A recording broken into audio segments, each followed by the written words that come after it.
자, 요거 좀 중요하니까요. 숫자 55번 한 번씩 챙겨볼까요? 자리에 계시면 숫자 55번 체크 한 번씩 부탁드리겠습니다.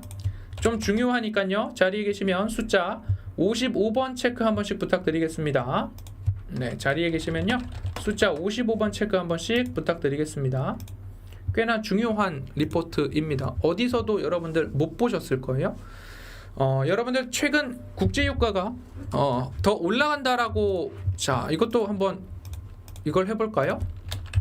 같이 그렇게 놓도록 하죠. 네, 이렇게 해가지고요. 국제유가 앞으로 더 오를 것이다. 99번 국제유가 앞으로 더 낮아질 것이다. 자, 현재 기준으로 해가지고요. 33번 33 이렇게 하면 되겠죠? 자, 여러분들 어떻게? 네, 이렇게 하면 여러분 어떠세요? 네, 국제유가 앞으로 오른다는 전망이 많을 것 같아요? 아니면 국제유가 앞으로 더 낮아진다라는 전망이 많을 것 같아요? 여러분들이 우리 패밀리 분들은 방향성이 조금 확고해지셨던 것 같고, 오늘 공개 방송을 보시면서 여러분들이 보시는 뷰, 그 다음에 지금까지 뭐 유튜브나 아니면 여러 가지 경제 채널들의 모든 것들을 이제 총망라해서 정보를 들으셨을 텐데요. 그 정보들을 들었을 때에 국제유가가 오른다, 앞으로 더 오른다라는 전망이 맞나요? 아니면 이제는 전쟁도 끝나가니까 안정이 나올 거야 라고 하는 전망이 우세한가요? 여러분들의 뷰도 궁금합니다. 여러분들의 뷰와 여러분들이 즐겨 듣던 경제 채널의 관점도 한번 궁금하기 때문에 한번 여쭤봤습니다. 그렇게 해서 본다면 99번이 대체로 또 계시는 것 같아요. 자, 국제유가에 대한 이야기 좀 드리도록 할게요. 실제로 국제유가가 여러분들 지금 오르고 있나요? 떨어지고 있나요? 네, 이게 6월 인도분이거든요. 6월 인도분. 이게 지금 사면 이제 6월 달에 집 앞으로 갖다 주는 겁니다. 선물이죠. 자, 여기 보면 그러니까 선물, 앞선, 프레젠트, 기프트, 그런 선물이 아니고 그런 거죠. 자, 그러면 국제유가가 6월 인도분이 한 60불 아래에서 있다가 치솟기 시작합니다. 이스라엘 방공망 테스트한다라고 이란 방공망 테스트한다고 하니까 올라가고요. 또 그러다가 올라갑니다. 그리고 나서 다시 이렇게 오름세 흔들이 이야기가 나오고 있고요. 네, 차땡님 현 수준 정도에서의 유지 흐름, 횡보 흐름들 180불, 180달러까지 간다 하고 들은 분도 있고요. 180달러면 지금의 2배죠? 그럼 2배면 지금 여러분 시장에서 주식을 들고 계시렵니까? 자, 이렇게 지금 움직임들이 나타나고 있는 상황입니다. 그런데 국제유가가 앞으로 어떻게 움직일지 그냥 이게 맞습니다 라기보다는 기본적인 방향을 이렇게 열어보는 시야도 있다라는 것 참고해 보시면 좋을 텐데요. 중동 유전 정상화, 전쟁이 끝나고 이란 등에 파괴되었던 유전을 회복시키는데 정상화 시나리오인데 석유의 보릿고개가 나타날 수 있다. 전쟁 종결이 즉각적인 공급으로 이어지지 않는 물리적 구조적 이유가 있다. 이어지지 않는. 그래서 이 내용을 여러분들께 잠시 소개를 드리면요. 우리는 수도꼭지를 틀면 물이 바로 나와요. 지금도 어디 가서 수도꼭지 틀면 물이 바로 나오죠. 우리나라의 인프라 수준이 굉장히 좋은 거죠. 그런데 시장에서는 일부에서는요, 밸브만 열면 즉시 국제 원유 파이프라인의 밸브만 열면 원유가 콸콸콸콸콸 쏟아지면서 물 나오듯이 그냥 나올 거다. 그럼 그것도 유조선에 실어가지고 엄청 큰 VCL에다 실어가지고 200만 불씩 300만 배럴씩 200만 배럴씩 전 세계 각주로 보내면 국제유가 금방 잡힌다 라는 생각의 분들도 계실 거예요. 그런데 IEA 국제에너지기구에서 정상화 일정은 인버스 평단 낮아져도 괜찮나요? 매매에 대해서는 제가 문자로 안내 드립니다. 임의로 매수 매도 참아 주시길 당부드리겠습니다. 비중을 너무 빨리 높여 놓으시면 좋으실 수도 있는데 같이 가시죠. 같이 가시죠. 자, 이렇게 움직임들 나타나고 있더라 보시면 좋겠습니다. 그래서 IEA의 정상화 일정은 인력과 중장비가 즉각 투입된다라는 비현실적인 최상의 시나리오를 전제로 했을 때 이 내용이 나온답니다. 이 내용이 뭐냐면, 자, 이제 평화입니다 라고 해서 휴전 또는 종전을 했습니다.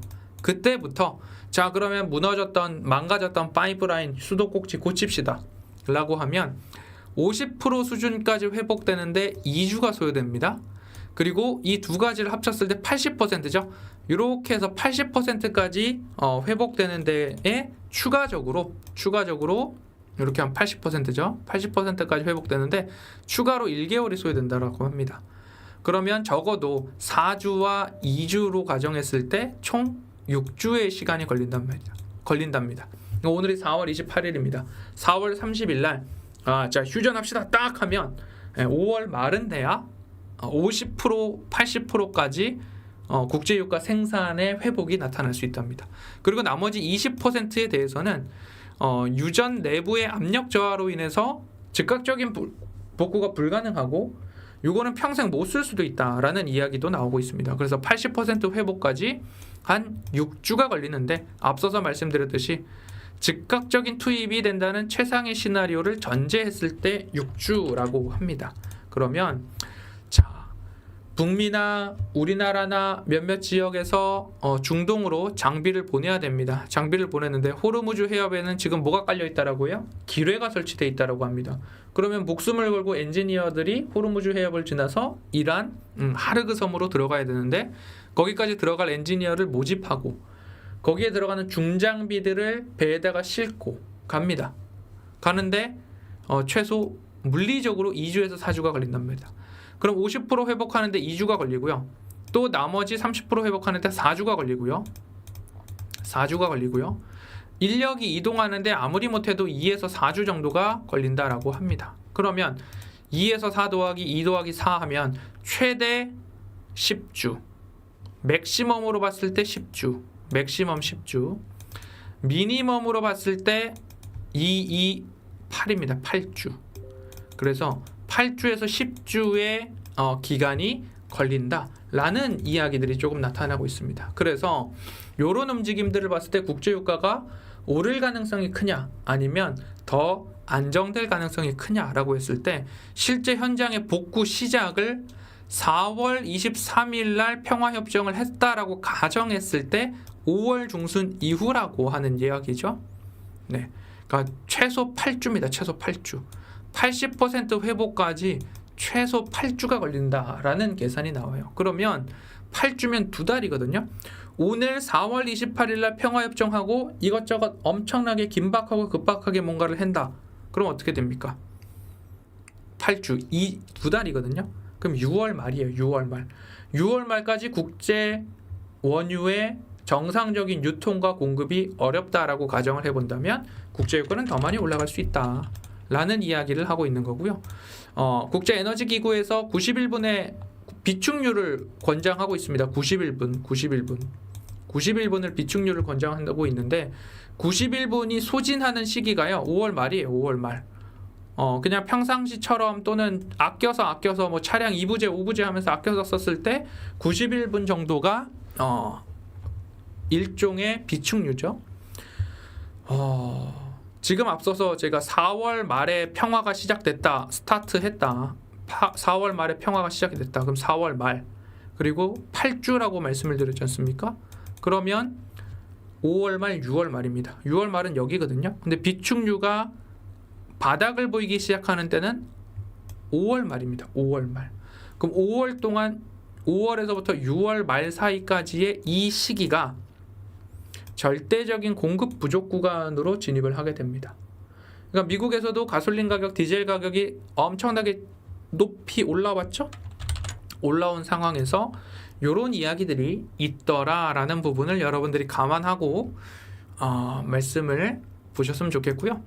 그래서 백워데이션이라는 이야기를 드리면서 현재 국제유가가 먼 미래의 원월물보다 현재 근월물 가격이 높아져 있는 상태를 백워데이션이라고 하는데, 그 백워데이션 상태의 가장 큰 핵심은요, 나 지금 기름 당장이 없으니까 기름 당장 줘 라고 하는 프리미엄이 그곳에 반영이 되어 있는 가격. 그래서 지금 백워데이션 현상이 WTI 국제 선물 가격에 반영이 되어 있다라는 겁니다. 엄청난 웃돈의 프리미엄이 현재 가격에 붙어 있는 거고, 앞으로 월물이 변경될 때마다 그런 프리미엄은 근월물에 더 많이 집중이 될 수 있다라는 이야기를 말씀을 드리고 있습니다. 그래서 현재는 가격이 뭐 지금이 비싸고 나중에 싸지니까 나중에 이렇게 떨어질 거야 라는 단순한 논리로 현재의 가격표를 읽을 수는 없다라는 거죠. 그러면 지금 시장 우리가 어떻게 대응을 해야 하는가? 지금까지는 4월 16일, 4월 19일 우리 패밀리 분들이 살펴보시는 스페셜 리포트를 후행적으로 여러분들께 설명을 드렸습니다. 오늘은 4월 28일이죠. 4월 16일부터 우리 패밀리 분들은 이런 이야기를 듣고 있었고, 요 이야기를 여러분들께 이제 또 드리도록 하죠. 이거는 이제 오늘 발행된 겁니다. 오늘 4월 28일 화요일 점심시간까지의 수급 흐름들을 보면서 여러분들께 이렇게 전달을 드리고 있는 거고요. 그러면 공포스럽죠. 국제유가가 그렇게까지 올라간다는데, 그럼 우리는 시장, 위험자산에 주식에 투자하고 있는 우리는 시장을 어떻게 대응해야 하는가? 오전에도 몇몇 분들이 그럼 향후 주가가 떨어진다라는 이야기인가요? 라고 질문을 주셨을 때 거기에 대한 대답은 요거예요. 오늘 마지막 장으로 가면요. 오늘 마지막 장을 가면 훌륭한 기업을 싸게 살 수 있는 기회가 온다. 훌륭한 기업을 싸게 살 수 있는 기회가 온다라는 게 오늘 이 리포트의 핵심입니다. 훌륭한 기업을 싸게 살 수 있는 기회가 온다, 안 온다? 온다라는 거예요. 훌륭한 기업을 싸게 살 수 있는 기회가 온다라는 거니까요. 한번 곰곰이 잘 우리가 살펴보도록 하죠. 시장의 움직임들은 많이 이렇게 이야기들이 조금 나오고 있습니다. 자, 보시면 국제유가가 97불을 돌파하고 있으면서 지정학적 리스크가 안정을 보이지 않고 있는 상황입니다. 그러면 결국엔 인플레이션, 물가 상승에 대한 우려가 실물 경기에 대한 우려가 높아지게 되어 있겠죠. 높아집니다. 그리고 연준에서는 금리 인하 기대감이 후퇴를 하게 됩니다. 그럼 시장에서는 유동성이 앞으로 늘어나지는 않겠네. 유동성에 대한 생각도 한 번은 하게 되고요. 유동성에 대한 부분과 각 가정의 실질 소득이 줄어들 수도 있겠죠. 실질 소득이 줄어들 수도 있습니다. 왜냐? 내 월급은 안 올랐는데 물가만 위로 올라왔다는 거죠. 배송비가 늘어나고 반도체 쇼티지 때문에 휴대폰 하나에 막 500만 원까지 올라가고 있고, PC 하나 바꾸려고 하니까 갑자기 막 800만 원 내라 그러고, 근데 내 월급은 그대로인데 물가가 뛰어 올라 버리면 소비가 많아지니까 실질 소득이 줄어드는 현상이 시장에 반영이 됩니다. 그러면 마찬가지로 기업들도 이러한 물가 인상에 따라서 실적이 훼손될 수 있고, 앞서서 하이퍼스케일러들이 어마어마한 양의 반도체를 주문해 놨는데 이게 거꾸로 가는 거죠. 여기가 우리의 집이고요. 여기가 기업이에요. 컴퍼니예요. 집에서 돈을 많이 벌면 돈을 많이 쓰고, 많이 쓰면 그 돈들이 회사로 가고, 회사로 가서 이익이 많이 생기면 다시 보너스도 주고, 보너스를 주면 또 집까지 오는 그런 모습의 선순환 구조가 나오는 것이 굉장히 좋은 거죠. 그런데 반대로 집에서 돈을 많이 못 버니까 조금 쓰고, 조금 쓰다 보니까 기업의 이익도 줄어들고, 기업의 이익이 줄어드니까 보너스를 못 주고, 보너스를 못 주니까 월급이 또 쪼그라들고, 월급이 또 쪼그라드니까 기업에다가 뭔가를 살 수 있는 게 없어지고, 그럼 기업으로 돌아가는 양은 줄어들겠죠. 이게 결국엔 이제 물가에 대한 공포거든요. 이 물가에 대한 공포가 전방위적으로 확산이 되면 우리 데이터 센터 5만 평에다가 막 70층으로 해서 지어놓을 거다, 막 이런 얘기를, 가정입니다.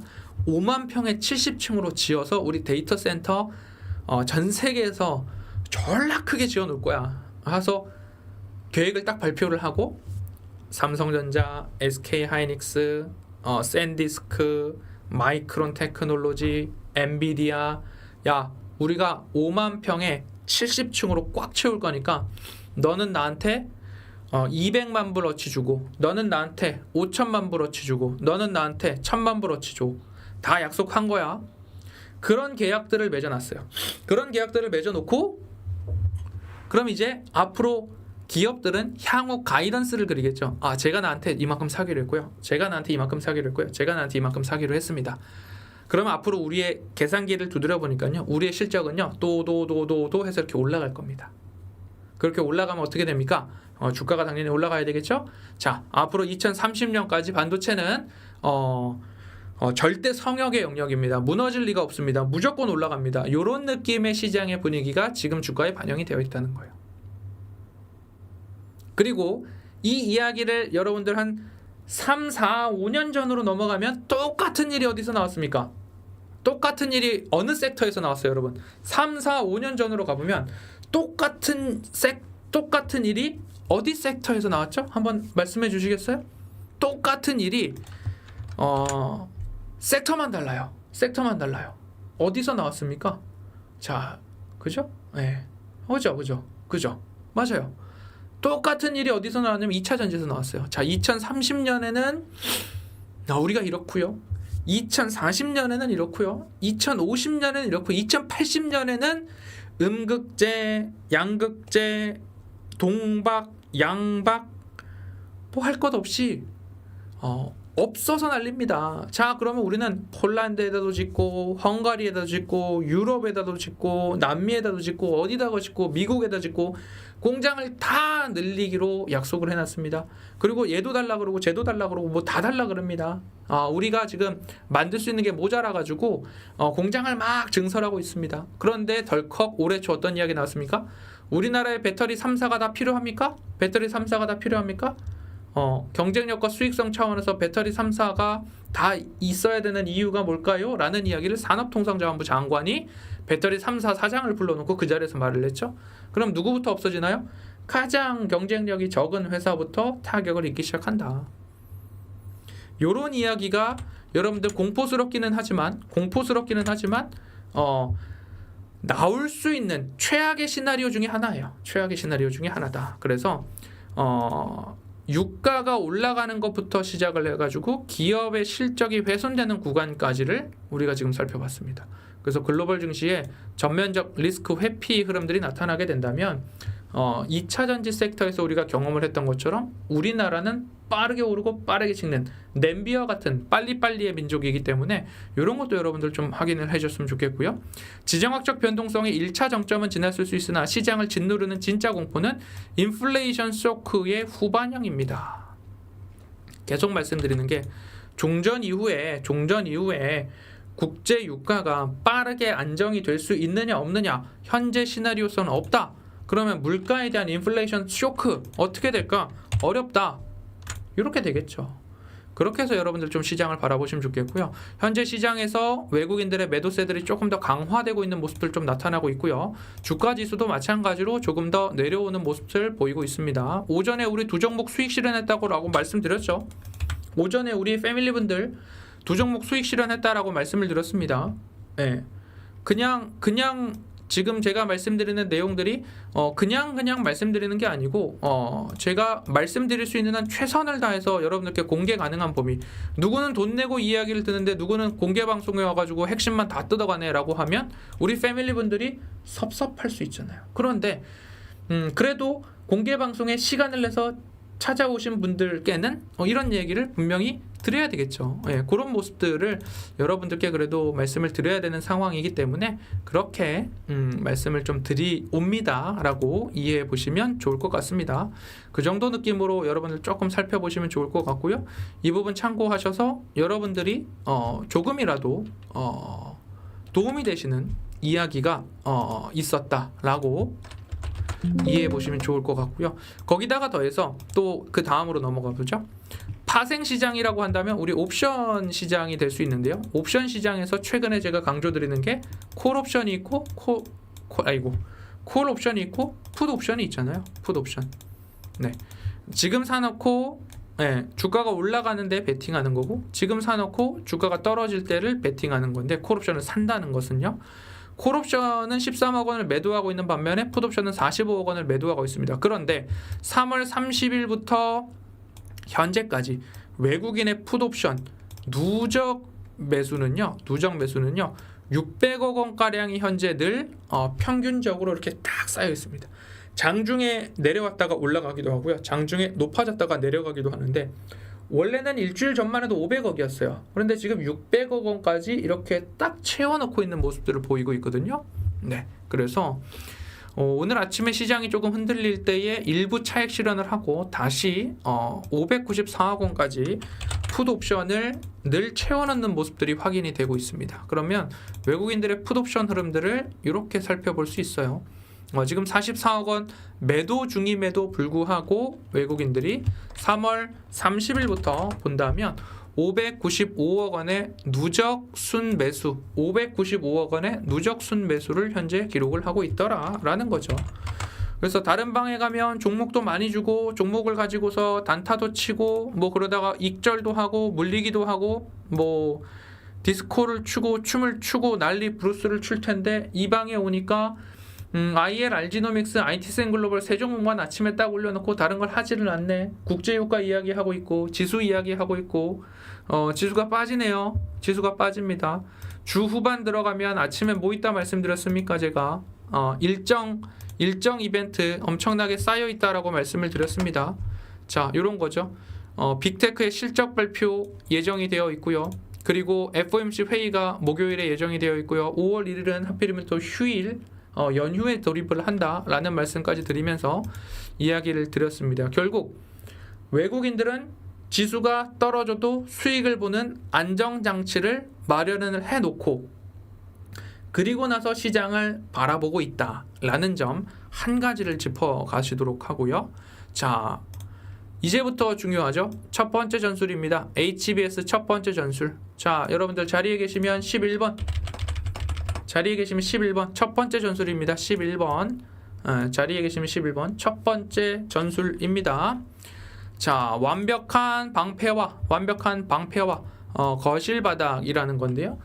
외국인의 방패는요. 풋옵션이에요. 풋옵션. 주가가 떨어졌을 때 팔고 수익 실현하는 거죠. 지금 사놨다가. 그래서 외국인들은 600억 원가량의 풋옵션을 현재 시장에서 딱 쥐고 있습니다. 보험이에요. 보험. 떨어지기만 해봐. 요거는 수익이 나는 복권이야 라고 딱 쥐고 있는 거죠. 근데 우리는 풋옵션, 콜옵션 이거 하기 어렵잖아요. 잘 어려워요. 풋옵션, 콜옵션 하기 어렵습니다. 그래서 우리 개인 투자자들에게 방패는요, 현금입니다. 개인 투자자분들의 방패는 현금이에요. 그래서 제가 아침에 15% 이상의 현금 비중을 꼭 유지하십시오라고 말씀을 드렸고, 어제 우리 4종목 익절했고요. 오늘 2종목 익절했습니다. 그러면 익절을 해 나가면서 현금 비중은 점점 높일 수 있는 부분이니까 그렇게 보시면 좋을 것 같아요. 현금 비중을 높일 수 있는 한 높여놓자.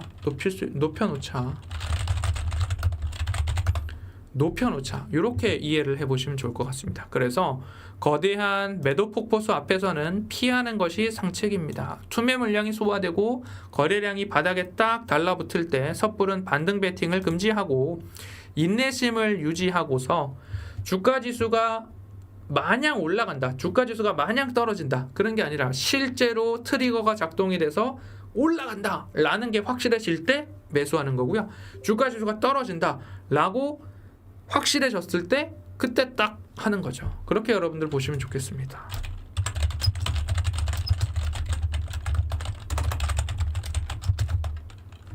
그렇게 해서요, 요 모습으로 해가지고 주가지수의 방향성이 조금 더 명확해질 때까지는요, 현금 비중을 최대한 여러분들 보유하고 계시는 것이 첫 번째 전술이다라는 점. 현금 비중 유지 전략. 자, 두 번째입니다. 자, 22번. 자, 두 번째 전술 갑니다. 22번 한번 체크해 볼까요? 감사합니다. 부산행복님, 단조님 감사합니다. 자, 두 번째 전술입니다. 22번 체크해 보도록 하죠. 현금 없는 분 다른 곳에 가져오세요. 은행 가면 있습니다. 은행 가실 때 복면을 꼭 쓰고 가십시오. 그 얘기하고 싶었던 건가요? 이땡님. 자, 22번입니다. 두 번째 전술입니다. 두 번째 전술. 그러면 그럼 현금 비중을 갖고 있으면요. 현금 비중을 갖고 있으면 왕창 현금 비중 갖고 있으면 그 다음에는 뭐 해야 하면 되는데요? 네, 그 다음에는 뭘 할까요? 라고 말씀을 하실 수 있죠. 자, 그러면 자, 핵심 주도주를 정밀 타격해야 된다. 그런데 정밀 타점으로 대기하자는 거죠. 방금 말씀드렸죠. 위로 가든 아래로 가든 방향이 확실해질 때까지는 기다리자. 단단히 잡고 기다리자. 네, 현금을 단단히 잡고 기다리다가 떨어진다라고 하면 떨어질 때 수익 나는 쪽으로 배팅. 올라간다라고 하면 지금 시장에서 가장 빠르게 오른 종목들로 배팅하는 거예요. 그러니까 지금 자리에서는요. 현금 비중을 탈탈탈 털어가지고 여러분들 현금 비중이 아무것도 없으면요.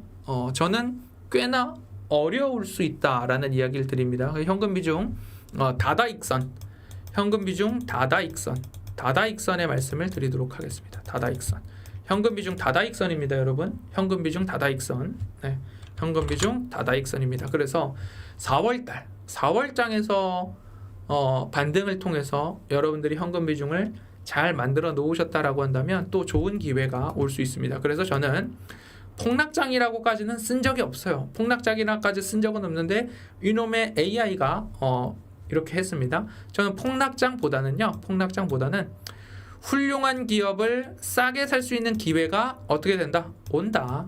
예. 온다. 예.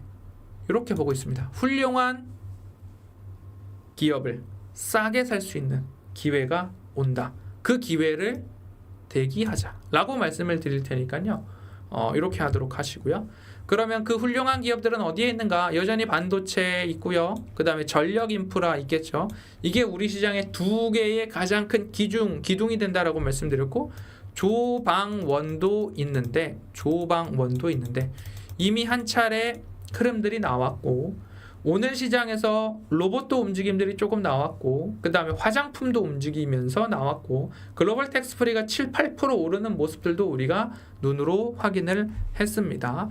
그러면 그 다음 차례로서 순환매 과정 속에서 고점을 아직 찍지 않은 섹터들을 본다면 미래 먹거리 기술로서 로봇이 다시 움직일 가능성이 있고요. 그리고 우주항공, 산업의 방향성이죠. 우주항공 속에서 올해 6월 언저리면 스페이스X의 상장 일정이 조금 더 가시화, 우리의 가시권에 들어올 수 있습니다. 우주항공 섹터에 대한 이야기 볼 수 있을 것 같고요. 끝으로는 제약바이오인데요. 제약바이오는 금리 인하에 대한 방향성도 중요하거니와 2, 3, 4, 5, 6까지 이어지는 제약바이오 일정들이 있습니다. 4월 달에는 AACR이 있었고 5월 달에는 ESMO가 있고요. 6월 달에는 바이오 USA 등 추가적인 일정들이 예정이 되어 있더라라는 것까지도 우리가 함께 살펴볼 수 있으니까요. 그렇게 놓고 기다려 본다면 충분히 추가적인 반등 기회들을 어디서 가장 저렴할 때 우리가 쓸 수 있다라는 거죠. 자, 4월 AACR까지 왔습니다. 5월 ASCO 있습니다. ESMO 있습니다. 6월 바이오 USA 있고요. ADA 미국 당뇨학회가 있습니다. 이런 것들까지도 미리 정리를 해놓은 거죠. 이거는 2월 13일 날 정리해 놓은 겁니다. 3월, 4월, 5월, 6월까지 이어지는 일정 이벤트들이 있으니까 그 부분을 여러분들 판단하셔서 반도체 전력 인프라 조방원 플러스 우주항공 미래 기술인 로봇 그리고 제약바이오 여기 딱 다 있죠. 반도체 전력 인프라 조방원 그리고 제약바이오 로봇 2차전지 우주항공 이렇게까지 있으니까 이 안에서 이제 핵심이 되는 종목들을 누가 찾아주느냐? 바로 이분이 찾아준답니다. 바로 이분이 찾아가지고요. 여러분들 계좌에 따박따박 이 종목 사서 넣으시면 됩니다. 이 종목 사서 넣으시면 됩니다. 라고 매일매일 골라 드릴 겁니다. 그래서 자, 외국인의 595억 원 규모의 풋옵션은 하방 덫이 유지 중입니다. 덫일 수도 있고요. 외국인 입장에서는 보험을 들어놓은 거죠. 그리고 방어적 전술 그리고 지정학적 리스크에 따른 보수적 관점의 시장 대응 이런 것들이 우리에게도 필요할 것입니다.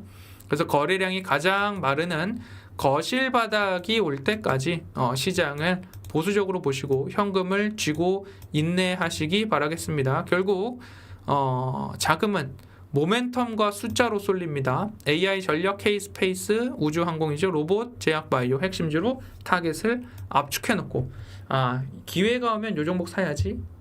기회가 오면 이 종목 사야지, 기회가 오면 이 종목 사가지고 수익 내야지 라는 그 기회를 기다리는 그렇게 보시면 좋을 것 같습니다.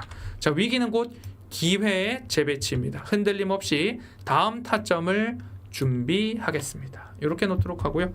자, 여러분들 현금 비중 현재 어느 정도신가요? 현금 비중 10%시면 10%, 15%면 15%, 10% 미만이신 분들은 10% 미만. 여러분들 현금 비중 어느 정도 지금 들고 계시나요? 우리 패밀리 분들은 현금 비중 한 15%에서 25% 사이 정도는 갖고 계시리라고 기대를 해보겠습니다. 늘 말씀드렸죠?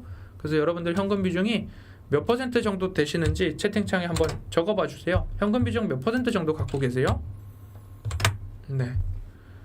현금 비중은 몇 퍼센트 정도 갖고 계시는지가 궁금합니다. 네. 그렇게 해서 여러분들 살펴보신다면 충분히 이 시장에서 어떻게 해야 되느냐? 여기에 들어갈 만한 종목으로 포트를 압축해 놓고 총알이 이렇게 날아올 때요, 팔 쫙 벌리고 있으면요, 맞히기 편할까요? 안 편할까요? 맞히기 편하죠. 예. 조금 빗나가도 맞는 곳이 있을 거 아니에요. 그런데 몸을 쫙 움츠리고 어디 막 뒤에 숨어 있으려고 하고 하면 맞추기 어려울까요? 맞추기 쉬울까요? 맞추기 어렵겠죠. 관역이 작아진 거니까요. 내 포트폴리오도 마찬가지입니다.